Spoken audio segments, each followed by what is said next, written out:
হিন্দুস্তানের টপ র্যাঙ্কের পীর সাহেবকে আপনি দর্শন করতে পারবেন, তার হাত থেকে আপনারা দোয়া পাবেন। মুসলমান, আপনারা দোয়ার পক্ষে না বিপক্ষে? এই জোরে বলুন। অনেকগুলো মানুষ আছে দোয়ার বিপক্ষে, দোয়া করার দরকার নাই। দোয়া করে কি হবে? মুসলমান, দোয়া করার বিপক্ষে যারা আছে তারা একটু কান খুলে শুনে নিন। মুসলমান, আমরা দোয়া করি কার কাছে? জোরে বলেন, কার কাছে? গাছের কাছে কি দোয়া করা যাবে, গাছ আমাকে এটা দাও? সূর্যকে কি দোয়া করা যাবে, সূর্য আমাকে এটা দাও? চন্দ্রকে কি দোয়া করা যাবে, চন্দ্র এটাকে দাও? ইভেন আমরা মাজারে গিয়েও মাজারকে দোয়া করি না, মাজারের পাশে দোয়া করি আল্লাহর কাছে। জোরে বলে সুবহানাল্লাহ। কার কাছে? আল্লাহর কাছে দোয়া করি, আল্লাহ তোমার এক বুজরুগ বান্দার মাজারে এসেছি, এই মাজারে আসা আমার তোমার দরবারে কবুল করে নাও, এবং এই আউলিয়া কেরামের ওসিলায় আমার বাড়িতে বরকত নাজিল করো, রহমত নাজিল করো। এই রকম দোয়া করি কি করি না? দোয়া করি আল্লাহর কাছে। প্রশ্ন হলো এই, আল্লাহ কি বান্দাকে বলেছেন কোন সময় যে হে বান্দা, কোন আয়াতে আল্লাহ কি বলেছেন হে বান্দা তুমি আমার কাছে দোয়া করো না, আমার কাছে দোয়া করে কোনো লাভ হবে না? এরকম আল্লাহ কি বলেছেন? জোহরের সময় দোয়া করলে কবুল করব, জোহরের নামাজের পরে যদি দোয়া করো তাহলে কবুল করব না, এই কথা কি আল্লাহ বলেছেন?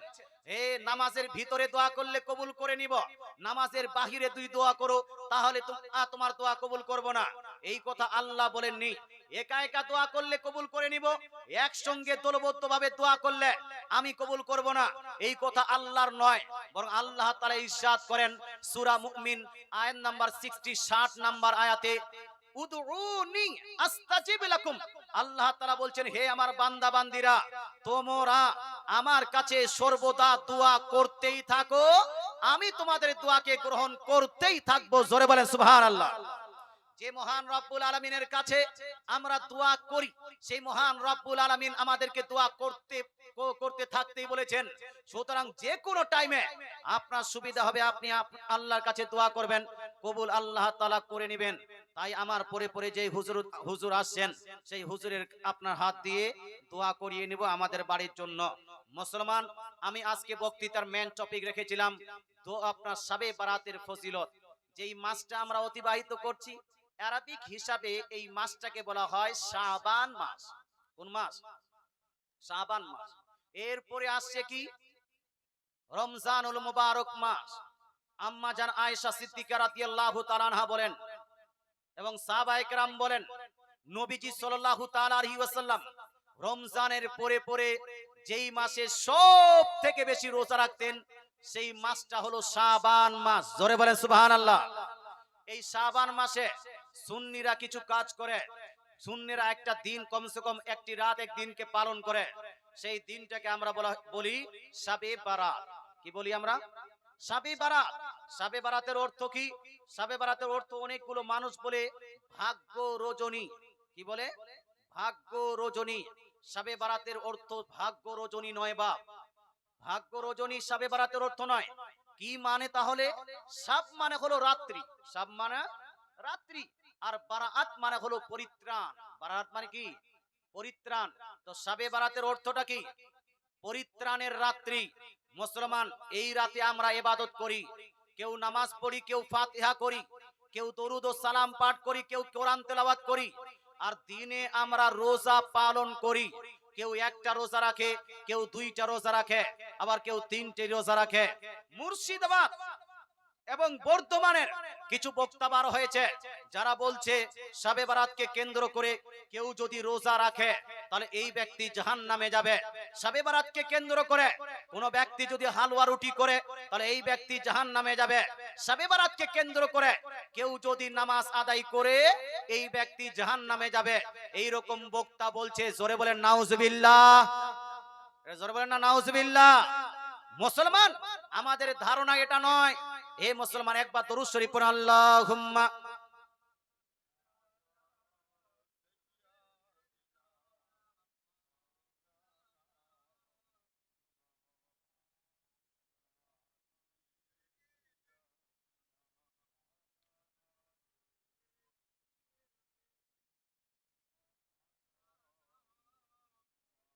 সাল্লাল্লাহু তাআলা আলাইহি সাল্লাম।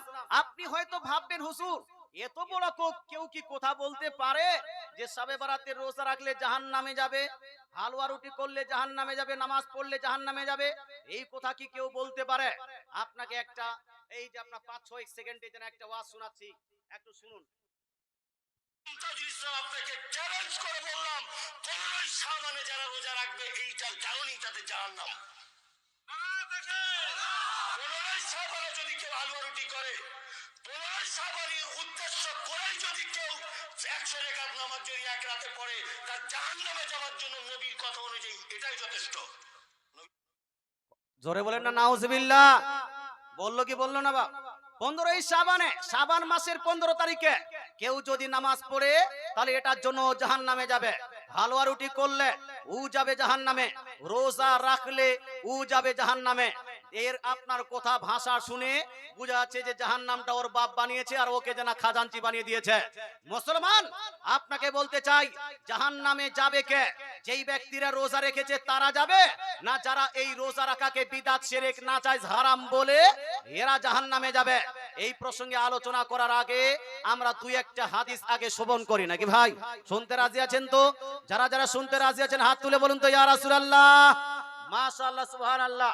আমার রাসূলুল্লাহ সাল্লাল্লাহু তাআলা আলাইহি ওয়াসাল্লাম, বাংলাদেশে অনেকগুলো লেকচার আপনি শুনেছেন।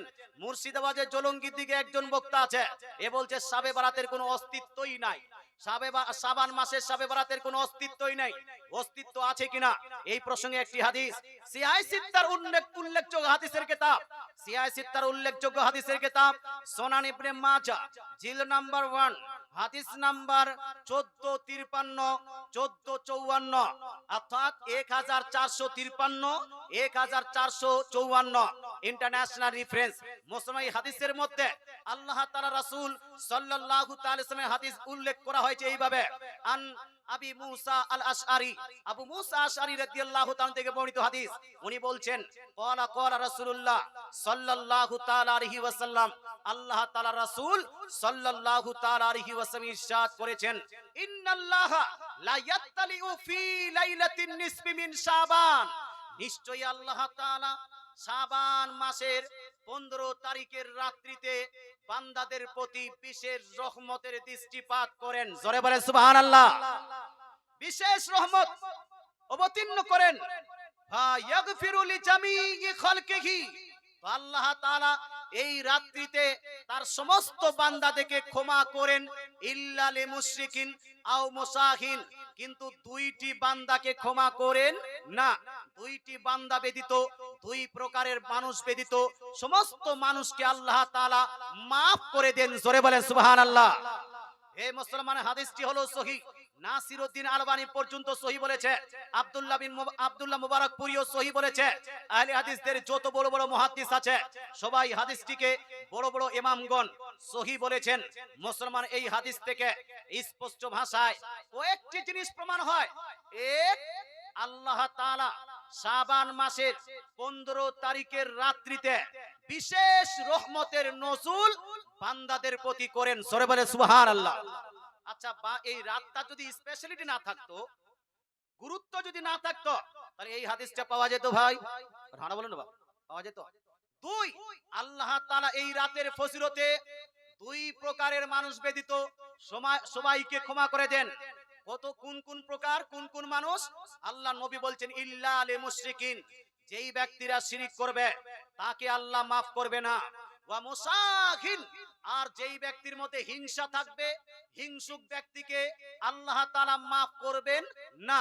বাকি যত মানুষ এই রাত্রিতে আল্লাহর দরবারে ইস্তেগফার করবে, দোয়া করবে, আল্লাহ তার দোয়াকে কবুল করে তাকে আল্লাহ maaf করে দিবেন। জোরে বলেন সুবহানাল্লাহ। মুশরিক ব্যক্তিকে ক্ষমা করবেন না। তার কারণটা কি?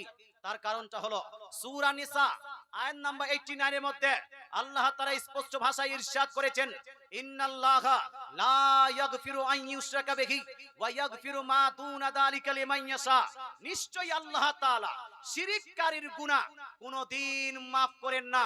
শিরক ব্যতীত অন্য কোন যদি গুনাহ হয় আল্লাহ চাইলে maaf করে দিবেন।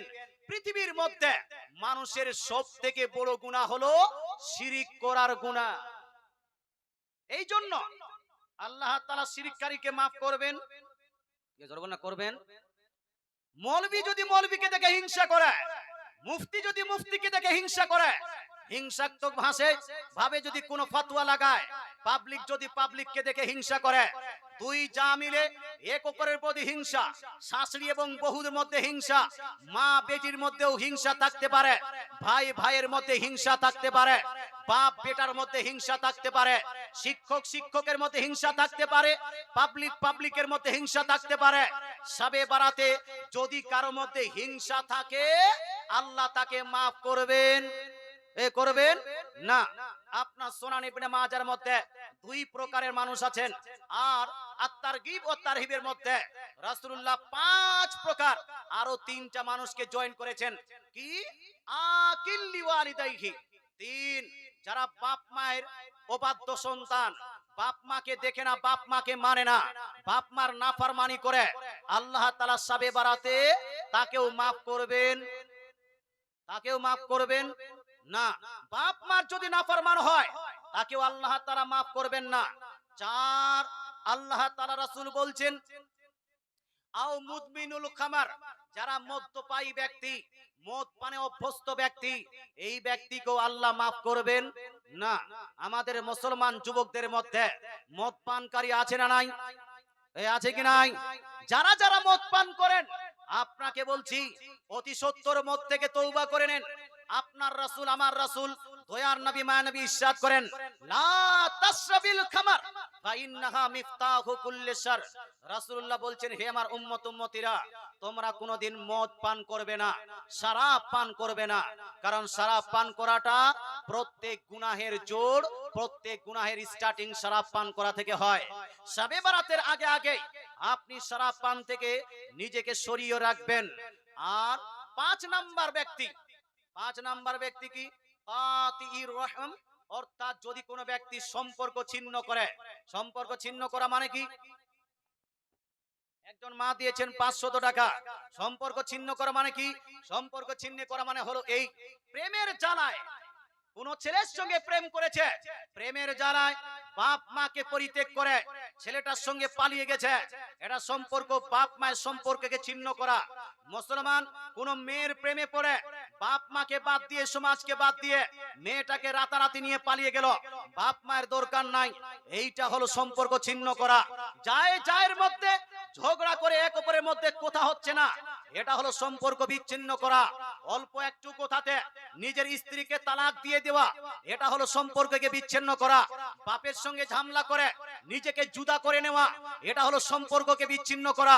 মুসলমান আপনার কমিটির মধ্যে ঝামেলা করে মাদ্রাসাকে বাদ দিয়ে অন্য জায়গায় চলে যাওয়া, এটা হলো সম্পর্ক বিচ্ছিন্ন করা। আমার রাসূলুল্লাহ বলছেন, 5 প্রকারের মানুষকে আল্লাহ তাআলা শবে বারাতে ক্ষমা করবেন না। 1 যারা শিরিক করবে, 2 যার মধ্যে হিংসা থাকবে, 3 যারা বাপ মায়ের নাফরমানি করবে, 4 যারা মদ্যপায়ী হবে, 5 যারা সম্পর্ক ছিন্ন করবে, সম্পর্কও বিচ্ছিন্ন করবে। কথা বোঝা গেল ভাই? এছাড়া যতগুলো মানুষ আছে বাজার করছে তবুও মাপ। বাংলাদেশে কিছু বক্তা বলছে ইবাদত করার দরকার কি? এক মা আরো 500 টাকা দিয়েছেন, আল্লাহ তাআলা এই মায়ের 500 টাকা কবুল করুন এবং এই মায়ের জায়েজ মাকাসিদকে পূর্ণ করুন, বলেন আমিন। এই জোরে বলেন আমিন। বলছে আপনার ইবাদত করার দরকার কি? মাঠে ঘাটে যে কোনো জায়গায় থাকো, এই 5 প্রকারের লোক না হলে এমনিতেই মাফ করে দিবে। এইরকম কিছু মানুষের ধারণা আছে। শবে বারাত পালন করা শুধু উম্মতির জন্য জায়েজ নয়, বরং শবে বারাতে পালন করা এটা আমার রাসূলুল্লাহর সুন্নাত। জোরে বলেন সুবহানাল্লাহ, এটা জোরে সুবহানাল্লাহ। আমার রাসূলুল্লাহর সুন্নাত। একটি হাদিস শ্রবণ করেন বাপ, এই হাদিসটি লিপিবদ্ধ আছে শুআবুল ঈমান, ইমাম বাইহাকী রাদিয়াল্লাহু তাআলা আনহু শুআবুল ঈমানের মধ্যে উল্লেখ করেছেন। শুআবুল ঈমান জিল নাম্বার 3 পেজ নাম্বার 382 এর মধ্যে লিপিবদ্ধ আছে, আম্মা জান আয়েশা সিদ্দিকা রাদিয়াল্লাহু তাআলা আনহা বলেন, একদা আমি দেখলাম নবীজি বিছানায় থেকে উঠলেন। বিছানা থেকে উঠার পরে নবীজি নামাজ আদায় করতে লাগলেন। নামাজে এত লম্বা লম্বা সাজদা করছেন যে আমি মনে করলাম যে হয়তো নবীজি ইন্তেকাল করে গেছেন। তাই আমি তার পায়ে হাত দিয়ে স্পর্শ করলাম। যখন আমি নবীজির পা স্পর্শ করলাম, নবীজি একটু হিললেন, বলে আমি মনে করলাম যে না, নবীজি ইন্তেকাল করেননি। আমি বিছানায় চলে এসেছি। নবীজি নামাজ পড়তে থাকলেন। ফালাম্মা ফারাগা মিন সলাতিহি, যখন নবীজি নামাজ হতে ফারিগ হলেন, মা ফারিগ হওয়ার পরে তিনি বলছেন আম্মা জান আয়েশা রাদিয়াল্লাহু তাআলা আনহাকে, হে আয়েশা ও হে হুমায়রা, তুমি মনে করো যে তোমার রাসূল তোমার প্রতি কোনো খেয়ানত করেছে? তো আম্মা জান আয়েশা বলেন, না ইয়া রাসূলুল্লাহ, এই বিষয়টা আমি ভাবিনি, কিন্তু আপনি এত লম্বা সাজদা করছিলেন, লম্বা সাজদাটা দেখে আমি মনে করলাম হয়তো আপনি ইন্তেকাল করেছেন। নবীজি বলছেন যে তুমি কি জানো আজকের রাতটা কোন রাত? আম্মা জান আয়েশা বলছেন আল্লাহ ওয়া রাসূলুহু আলাম, আল্লাহ এবং আল্লাহর রাসূল ভালো জানেন। রাসূলুল্লাহ বলছেন হাদিহি লাইলাতুন নিসফি মিন শাবান, এটা হলো শাবান মাসের 15 তারিখের রাত্রি। আজকের দিন, আজকের রাতটা হলো শবে বারাত। জোরে বলেন সুবহানাল্লাহ। আজকের রাতটা হলো শবে বারাত। আজকের রাতে এত ফজিলত আছে। ফায়ারহামু আল মুস্তারহিমিনা ওয়া ইয়াগফিরুল মুস্তাগফিরিনা। রাসূলুল্লাহ বলছেন আজকের রাত্রিতে যেই যেই বান্দা আল্লাহর দরবারে দোয়ায়ে মাগফিরাত করবে, আল্লাহ আমাকে maaf করে দাও, আল্লাহ আমার গুনাহ খাতা maaf করে দাও, আল্লাহ তাআলা আজকের রাত্রিতে যারা যারা দোয়া চাইবে সমস্ত ব্যক্তিদের দোয়াকে কবুল করে তাকে maaf করে দিবেন। জোরে বলেন সুবহানাল্লাহ। যেই যেই ব্যক্তিরা আজকের দিনে রহমত কামনা করবে, আল্লাহ তাআলা তাদের দোয়াকে কবুল করে তাকে রহমতে ভরিয়ে দিবে। জোরে বলেন সুবহানাল্লাহ। আচ্ছা, আমার নবী শবে বরাত পালন করেছেন কি করেননি? হানা বলুন, করেছেন কি করেননি? কিসের মাধ্যমে করলেন? নামাজের মাধ্যমে। এই বক্তা বলছে শবে বরাতকে কেন্দ্র করে কেউ যদি নামাজ পড়ে জাহান্নামে যাবে। এদের কথা মোতাবেক নবীও জাহান্নামী প্রমাণিত হচ্ছে। যদি কোনো বক্তার কথায় নবী জাহান্নামী প্রমাণিত হয়, তাহলে ওই বক্তা জান্নাতে যাবে না জাহান্নামে? ও নিজেই যাবে জাহান্নামে। এই জন্য এইরকম বক্তাদেরকে সাপোর্ট করা যাবে? যাবে সাপোর্ট করা যাবে না। শবে বরাতের রোজা রাখা যাবে কি যাবে না? আরেকটা হাদিস শুনেন, হাদিসটি লিপিবদ্ধ আছে সুনান ইবনে মাজাহ জিল নাম্বার 1 হাদিস নাম্বার 1451 এর মধ্যে। আমার রাসূল, আপনার রাসূল ইরশাদ করেছেন ইদা কানাত লাইলাতুন নিসফি মিন শাবান ফাকুমু লাইলাহা ওয়া সুমু ইয়াওমাহা। রাসূলুল্লাহ বলছেন রাত্রি জাগরণ করে ইবাদত করলে কি হয়? আপনারা ইবাদত করেন না? কখনো বাড়িতে ইবাদত করেন, কোন সময় মসজিদে গিয়ে ইবাদত করেন। আচ্ছা, মসজিদে গিয়ে ইবাদত করলে কোনোদিনে গুনাহ হতে পারে? হানা বলুন ভাই। মসজিদে গিয়ে ইবাদত করলে, আল্লাহর ইবাদত করলে গুনাহ হতে পারে? পারে না। মসজিদে গিয়ে কেউ যদি ইবাদত করে তাকে জিনার সঙ্গে তুলনা করা যাবে? এটা হানা বলুন। জিনার সঙ্গে তুলনা করা যাবে না। মুসলমান শবে বরাতে আমাদের অনেকগুলো মানুষ শবে বরাতে মসজিদে গিয়ে ইবাদত করে। আপনার অনেকগুলো মানুষ শবে বরাতে ওই কবরস্থানে গিয়ে কবর জিয়ারত করে। আমি একটা আর ওয়াজ শোনাচ্ছি, বা পৃথিবীর মধ্যে কত নিকৃষ্ট হলে এই রকম কথা বলতে পারে? একজন মানুষের মুখে এই রকম কথা কি করে বের হতে পারে? মুসলমান একবার শুনুন আর ভাবুন যে এরা কি আদৌ মানুষ, এরা কি আসলে কি মৌলবি, না এরা অন্য কিছু? একবার শুনুন। 14 শাবানে রাত্রে এইভাবে মসজিদে ভিড় না করে যদি বেশ্যাখানায় কাটায় তারপরও ভালো আছে। যদি সারা রাত যদি সে বেশ্যাখানায় থাকে সেটাও ভালো। আস্তাগফিরুল্লাহ। জোরে নাউজুবিল্লাহ বলবেন না? এই যে আপনার এখনো ইউটিউবে এর ওয়াজ চলছে, এ বলছে শবে বরাতে এইরকম মসজিদে গিয়ে ইবাদত করার থেকে কেউ যদি বেশ্যাখানায় গিয়ে রাত কাটায় বেশি ভালো। বলেন নাউজুবিল্লাহ। কেউ যদি সারা রাত ওখানে গিয়ে বেশ্যাখানায় থাকে তাহলে আপনার বেশি ভালো হবে। মুসলমান এদের কাছে ভালো হতে পারে, তবে নবীর সাচ্চা পাক্কা যারা আশিক, যারা নবীর অনুসারী, নবীর হাদিসকে মান্য করে, এদের কাছে গোটা পৃথিবীকে বাদ দিয়ে মসজিদে গিয়ে ইবাদত করাটা বেশি ভালো হবে। জোরে বলে সুবহানাল্লাহ। একটু জোরে সুবহানাল্লাহ। মুসলমান আসুন না, এক ভাই আমার দিয়েছে 200 টাকা, এত বড় কথা। এবার আমার নবী কি বলছেন শুনুন। নবী ইবাদত করতে বলেছেন না বেশ্যাখানায় যেতে বলেছেন? রাসূলুল্লাহ বলছেন সুনান ইবনে মাজাহ জিলদ নাম্বার 1 হাদিস নাম্বার 1451 এর মধ্যে রাসূলুল্লাহ বলছেন ইদা কানাত লাইলাতুন নিসফি মিন শাবান ফাকুমু লাইলাহা ওয়াসুমু ইয়াওমাহা। রাসূলুল্লাহ বলেন ওহে আমার উম্মতিরা, যখন শাবান মাসে, আমরা শবে বরাত কত তারিখে পালন করি? কত তারিখে জি? শাবান মাসের 14 তারিখ দিবাগত রাত্রি, 14 তারিখে দিবাগত রাত্রি, 15 তারিখের রাত। রাত ইসলামিক হিসাবে আগে আসে না? রাত আগে, দিন পরে, তারাবি আগে, রোজা পরে। আর অ্যাকর্ডিং টু ইংলিশ অনুযায়ী রাত দুই দিকে মাঝখানে দিন, রাত দুই দিকে মাঝখানে দিন। তবে আমাদের ইসলামিক রুলস অনুযায়ী রাত আগে অন্ধকারের পরে আলো, আলোর পরে আর অন্ধকার হয় না। এই জন্য মুসলমান আমরা আগে তারাবি পড়ি, তারপরে রোজা রাখি।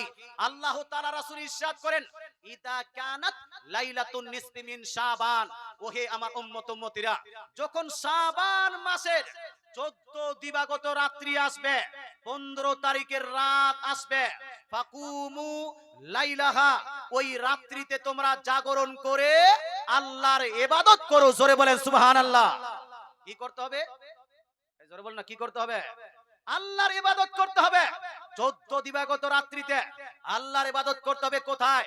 বাড়িতেও আপনি ইবাদত করতে পারেন, মসজিদে গিয়েও ইবাদত করতে পারেন, মাদ্রাসাতেও আপনি ইবাদত করতে পারেন। যে কোনো পাক সাফ জায়গায় আপনি ইবাদত করবেন। ইবাদত কবুল করবেন কে? জি আল্লাহ। হে মুসলমান, আগে নবীজি বলছেন, এ বলল যদি 15 তারিখে শাবান মাসের 15 তারিখে রোজা রাখে জাহান্নামে যাবে।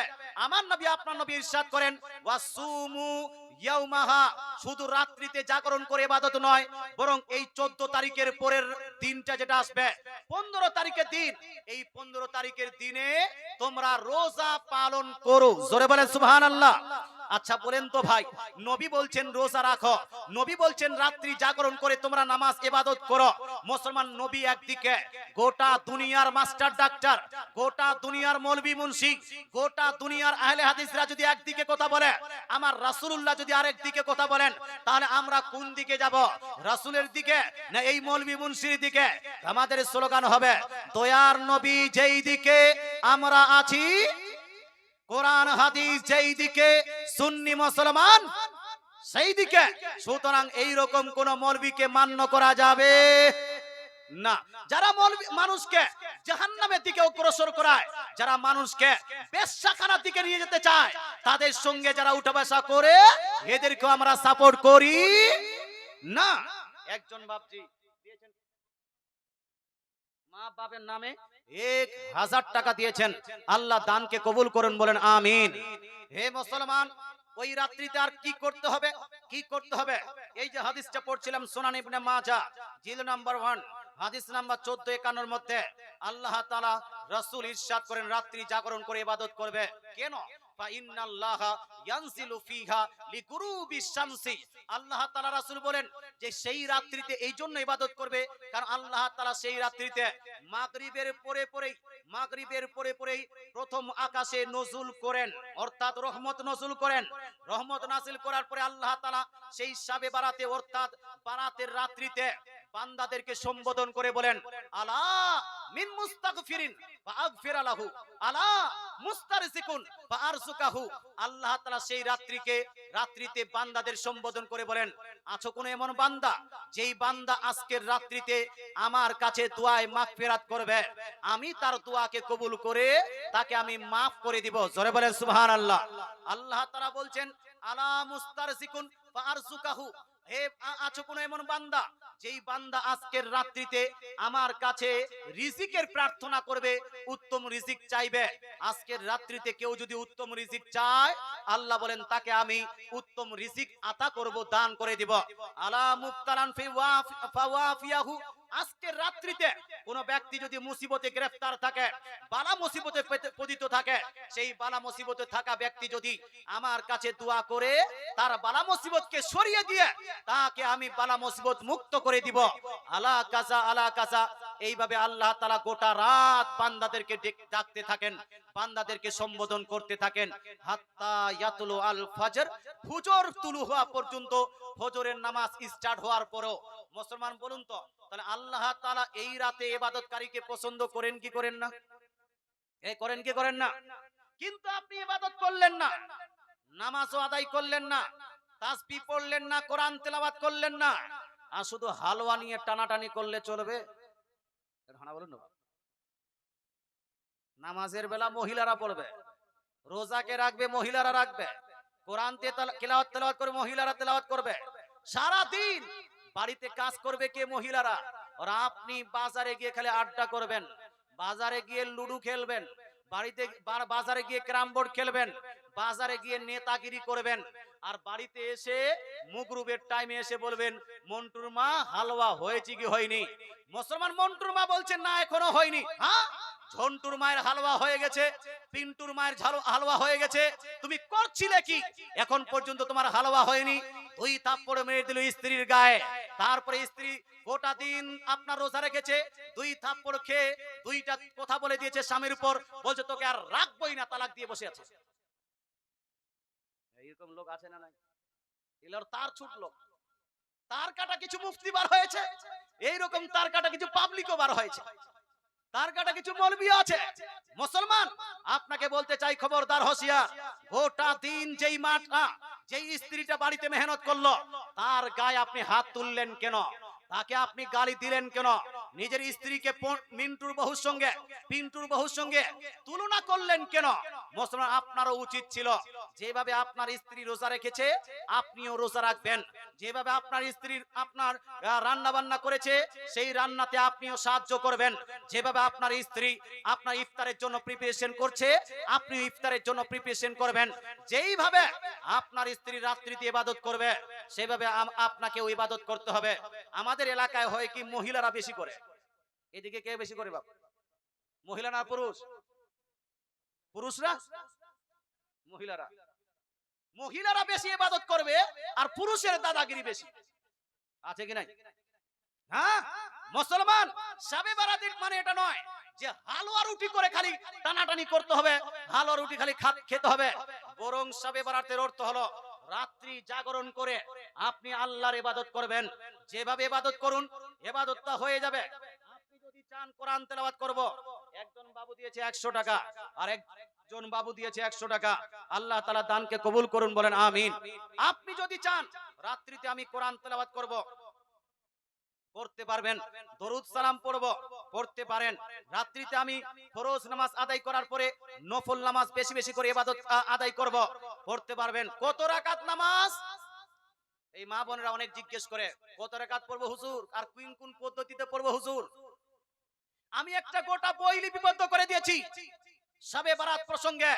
এই গায়রে মুকাল্লিদ আহলে হাদিস এদের আপনার মৌলবীদের খণ্ডন করো তো, গোটা একটা বই লিপিবদ্ধ করেছি। হাদিস ও মুহাদ্দিসের দৃষ্টিতে শবে বরাত পালন করা বৈধ কিনা। এই বইয়ের মধ্যে 100-এরও বেশি, 101 সেঞ্চুরি, 100-এরও বেশি আমি দলিল লিপিবদ্ধ করে দিয়েছি যে শবে বরাত পালন করা যাবে। একটা দুইটা সহিহ হাদিস নয়, বরং 12টারও বেশি সহিহ হাদিস বিদ্যমান। জোরে বলেন সুবহানাল্লাহ। মুসলমান দলিল আছে 100টি, আহলে হাদিসদের বড় বড় আপনার মৌলবীদের দলিল এখানে উল্লেখ করে দিয়েছি। সুতরাং শবে বরাতকে অমান্য করা যাবে না। আমার বই প্রায় 1-2টা বাদ দিয়ে 50টা বই লেখা হয়ে গেছে। মুসলমান আমার অনেকগুলো আপনার বই আমার পার্সোনাল ওয়েবসাইট keyofislam.com, এই ইন্টারন্যাশনাল ওয়েবসাইটে আপনি পাবেন কিছু বই আপনার, আর এখানেও কিছু আছে মুসলমান। তো বইগুলো যারা ডাউনলোড করবেন ওই কি অফ ইসলাম থেকে ডাউনলোড করে নিতে পারবেন। বাংলাদেশের বিশ্বকোষ যেটা সুন্নি বিশ্বকোষ আছে, ওখানেও কিছু আপনার পিডিএফ আছে। এই বইটি আজকে প্রচার ও প্রসারের জন্য বইটি নিয়ে এসেছি। বইটির দাম হলো 100 টাকা, তবে 100 টাকা নয়, আপনার 50% লেস দিয়ে 50 টাকায় বইটা পাবেন। জালসা আমার বক্তৃতা শেষ হবে, তারপরে ওদিকে এসে আপনি একটা করে পিস অবশ্যই নেবেন। মা বোন বলছেন নামাজ কিভাবে পড়ব, পদ্ধতিটা কি আছে, নামাজ পড়ার সময় সূরাটা কি পড়ব। শুনুন মা, আমি আপনাকে বলতে চাই, আমরা হাদিস কোরআনের গবেষণা করে দেখতে পাই নামাজ পড়ার কথা উল্লেখ আছে হাদিসের মধ্যে। নামাজ আপনাকে পড়তেই হবে। নামাজ পড়া আপনার ফজিলত অনেক কিছু আছে, তবে এমন নির্দিষ্ট নাই যে সূরা ফাতিহার পরে সূরা কুল আল্লাহু শরীফ, সূরা ইখলাসটা 12 বার পড়তেই হবে, সূরা লাইলাতুল কদর 5 বার পড়তে হবে, সূরা আপনার ফালাক 2 বার পড়তে হবে। এইরকম নির্দিষ্ট করে কোনো পদ্ধতি নাই, এটাই পড়তে হবে, অন্য কোনো পদ্ধতিতে পড়তে পারবেন না। বরং যে কোনো পদ্ধতিতে আপনি 2 রাকাত করে নফল নামাজ পড়তে পারবেন এক সালামে, অথবা 4 রাকাত করে এক সালামে আপনি নফল নামাজ পড়তে পারেন। যত রাকাত চাইবেন তত রাকাত পড়বেন। কেউ বলে আমি 10 রাকাত পড়বো, 10 রাকাত পড়তে পারবে। কেউ যদি 50 রাকাত পড়তে চায় 50 রাকাত পড়তে পারবে। কেউ যদি 100 রাকাত পড়তে চায় 100 রাকাত নামাজ পড়তে পারবে। আরে রোজা রাখার প্রসঙ্গে, নামাজ প্রসঙ্গে, রোজা রাখার প্রসঙ্গে আহলে হাদিসদের বড় মুহাদ্দিস আব্দুল্লাহ রৌফুরি এ বলছে যে শবে বারাতের রোজা রাখাটা হলো মুস্তাহাব কাজ। মুল্লা নাসিরউদ্দিন আলবানী এ বলছে শবে বারাতের পক্ষে বহু দলিল আছে। তারপরে আহলে হাদিসদের বড় মুহাদ্দিস আব্দুর রহমান মুবারকপুরি তোহফাতুল আহওয়াজির মধ্যে বলছে যে শবে বারাতের অস্তিত্ব, শবে বারাতের বহু দলিল বিদ্যমান, সুতরাং শবে বারাতকে আপনার দলিলবিহীন বলা যাবে না, দলিলহীন বলা যাবে না। বইটি পারলে অবশ্যই মা বোন আপনারাও পারলে একটা করে নিয়ে নেবেন, 50 টাকা করে দাম। পড়ার তৌফিক দান করুক, বলেন আমিন। একবার দরুদ শরীফ পড়ুন তো, আল্লাহুম্মা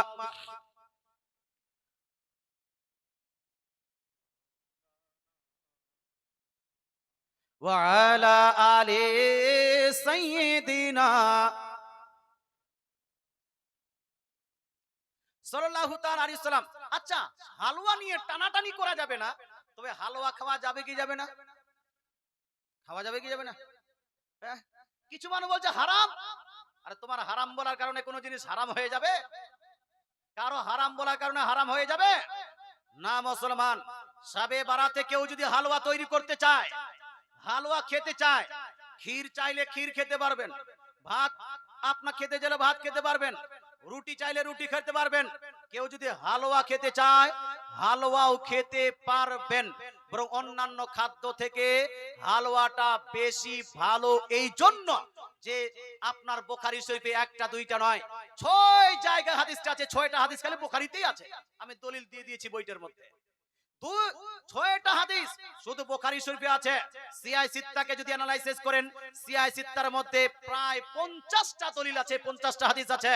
50টা হাদিসের মধ্যে আম্মা জান আয়েশা সিদ্দিকা রাদিয়াল্লাহু তাআলা আনহা বলছেন, কানা রাসূলুল্লাহ সাল্লাল্লাহু তাআলা আলাইহি ওয়াসাল্লাম ইউহিব্বুল হালওয়া ওয়াল আসলা, অর্থাৎ দয়ার নবী মায়ার নবী হালওয়া এবং মধুকে খুব বেশি ভালোবাসতেন। জোরে বলে সুবহানাল্লাহ। বর্তমান যুগে কুরকুরি নিয়ে ঝামেলা হয়েছে ভাই। এই যে কুরকুরি নিয়ে কেউ ঝামেলা করে, কুরকুরি খায় না বাচ্চারা, বাচ্চারা কুরকুরি খায় না। তো কেউ বেদাতের ফতোয়া দিয়েছে যে কুরকুরি খাওয়া বেদাত, বিস্কিট খাওয়া বেদাত কেউ বলেছে? বলেনি। বিস্কিট খাওয়া বেদাত এই কথা কেউ বলেনি। কুরকুরি খাওয়া বেদাত এটা কেউ বলেনি। পেপসি খাওয়া, পান করা বেদাত এটা কেউ বলেনি। অ্যালপিলেভেন চকলেট খাওয়া বেদাত এটা কেউ বলেনি।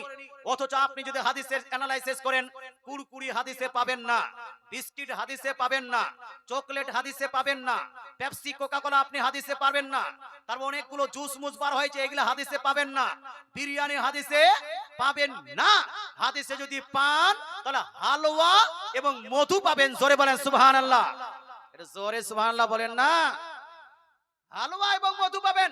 হালুয়াকে বিদাত যারা বলবে তারা নিজেই বিদাতি, হালুয়াকে যারা নাজায়েজ বলবে তারা নিজেই নাজায়েজ হবে, হালুয়াকে যারা হারাম বলবে তারা নিজেই হারামখোর হবে। মুসলমান হালুয়াকে হারাম বলা যাবে না।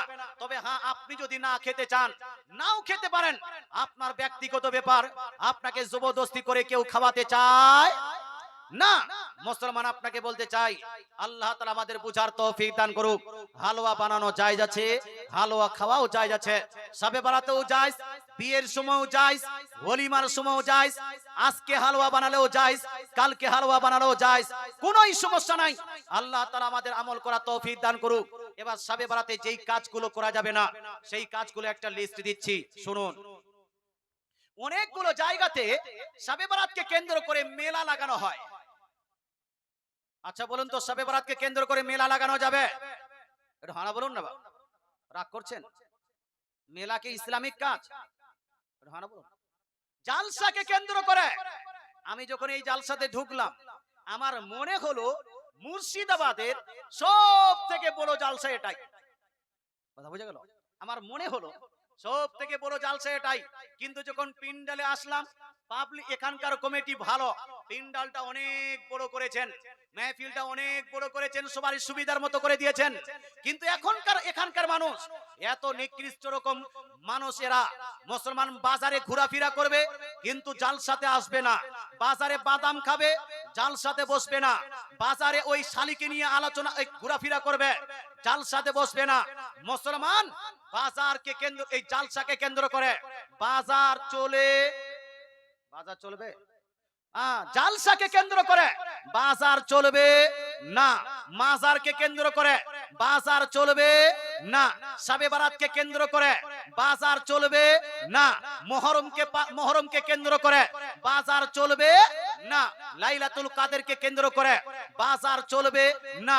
পৃথিবীর মধ্যে সব থেকে উত্তম জায়গা হলো মসজিদ, আর এই পৃথিবীর সব থেকে নিকৃষ্ট জায়গা আবগাসুল বেলাদ ইলাল্লাহ আসওয়াকুহা, পৃথিবীর মধ্যে সব থেকে নিকৃষ্ট জায়গা হলো কোনটা?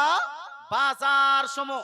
সুতরাং ভাই বলতে এটা চাই, বাজারে গিয়ে ভিড় করবেন না।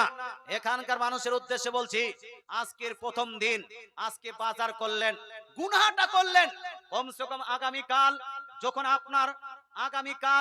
যখন আপনার জালসা হবে, কেউ বাজারে না থেকে এই পিন্ডালে বসে যাবেন। এত সুন্দর করে পিন্ডাল করেছেন কমিটি, দেখেন কত দূর পর্যন্ত পিন্ডাল করেছে।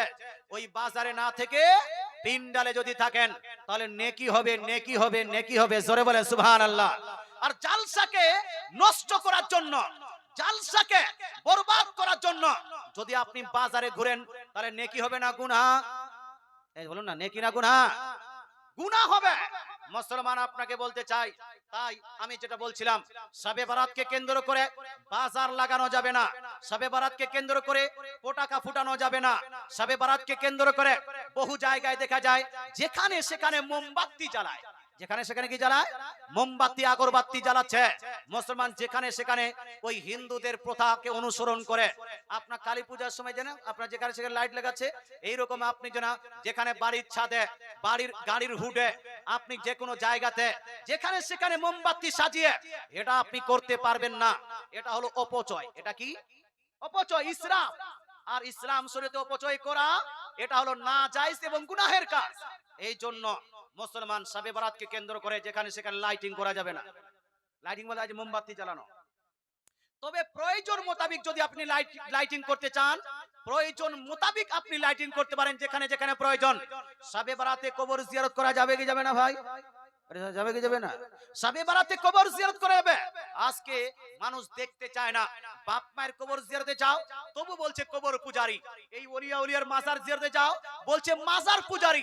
মুসলমান পৃথিবীর মানুষ যদি কবর জিয়ারত করার কারণে কাউকে কবর পূজারি বলে, পৃথিবীর মানুষ যদি মাজার জিয়ারতের কারণে কাউকে মাজার পূজারি বলে, যারা কবর জিয়ারতকারীকে কবর পূজারি বলবে, মাজার জিয়ারতকারীকে মাজার পূজারি বলবে, এরা সঙ্গে সঙ্গে ইসলাম থেকে খারিজ হবে, এর বহু অটো তালাক হবে। কথা বোঝা গেল? আচ্ছা, আপনারা কবরে গিয়ে কি কবর পূজা করেন? হানা বলুন না ভাই। কবরে গিয়ে কবর পূজা করেন, মাজারে গিয়ে মাজার পূজা করেন? কবরে গিয়ে কবর পূজা করেন না, মাজারে গিয়ে মাজার পূজা করেন না। তাহলে কবর এবং মাজারে গিয়ে করেনটা কি? কি করেন? ফাতিহা করি, ফাতিহা করি, কুল চার কুল পড়ি। বলছে চার কুল ফাতিহা পড়া যাবে না। মুসলমান চার কুল পড়ি, ওখানে গিয়ে জিয়ারত করি। কি করি ভাই? জিয়ারত করি। একটা বই আছে বাপ, এই যে আমার ইন্টারন্যাশনাল এখন আপনার বাংলাদেশ, আসাম, ত্রিপুরা, তারপরে পশ্চিম বাংলা, ঝাড়খণ্ড ইত্যাদি জায়গাতে বইটা খুব ফেমাস। আমাকে এখান থেকে জালসাতে অনেকগুলো ছেলে ফোন করে বলছে, হুজুর আপনার এই বইটা অবশ্যই নিয়ে আসবেন। 2-4 পিস, আমি বেশি আনিনি, হয়তো 15 থেকে 20 পিস নিয়ে এসেছি। মুসলমান, বইটাতে কি আছে? এই বইটার নাম হলো হাদিস ও মুহাদ্দিসগণের দৃষ্টিতে সহিহ নামাজ। আজ থেকে অনেক দিন থেকে কয়েক বছর থেকে চলছে, হানাফিদের নামাজ শুদ্ধ নয়, নাভির নিচে হাত বাঁধার কোনো দলিল নাই, 20 রাকাত তারাবির কোনো দলিল নাই, ইমামের পিছনে সূরা ফাতিহা পড়া হবে না এই রকম কোনো দলিল নাই, 6 তাকবীরে ঈদের নামাজ কোনো দলিল নাই। কিন্তু এই বইটাকে আমি গ্যারান্টি সহকারে বলতে চাই, নাভির নিচে হাত বাঁধার কতগুলো দলিল নেবেন এই বইটিতে পাবেন। ইমামের পিছনে সূরা ফাতিহা পড়া যাবে না, অসংখ্য দলিল এখানে লিপিবদ্ধ করে দিয়েছি। তারাবির রাকাত সংখ্যা হলো 20 রাকাত, এটার কমসে কম 20-এর অধিক আমি দলিল এখানে দিয়েছি। ইমামের পিছনে সূরা ফাতিহা পড়া যাবে না, 25-এর অধিক দলিল দেওয়া হয়েছে। 6 তাকবীরে ঈদের নামাজ পড়তে হবে, মহিলারা ঈদগাহে নামাজ পড়তে যাবে না, মহিলারা মসজিদে নামাজ পড়তে যাবে না, বরং বাড়িতেই নামাজ পড়বে। দলিলের উপর দলিল দিয়েছি। আপনি যখন ইমাম তাকবীর দিবে, তাকবীরের সঙ্গে সঙ্গে সঙ্গে দাঁড়াবেন না, বরং হাইয়া আলাস সালাহ হাইয়া আলাল ফালাহ সময় দাঁড়াবেন। নবীজির হাদিস দিয়েছি, মুসলমান তাকবীর দিতে হবে 2 বার করে। আজকাল বক্তা বলছে যে সৌদি আরবে কেউ যদি 2 বার করে তাকবীর দেয় তার পিঠের চামড়া উঠিয়ে দিবে। একবার করে তাকবীর দিতে হবে, একবার নয়। রাসূলুল্লাহ 2 বার করে তাকবীর দিতে বলেছেন। আশহাদু আল্লা ইলাহা ইল্লাল্লাহ, আশহাদু আল্লা ইলাহা ইল্লাল্লাহ। এই রকম এখানে হাদিস 30-এরও বেশি সহিহ হাদিস উল্লেখ করেছি। এক কথায় হানাফি নামাজের সমস্ত আপনার দলিলাদি উল্লেখ করে দিয়েছি। যদি পারেন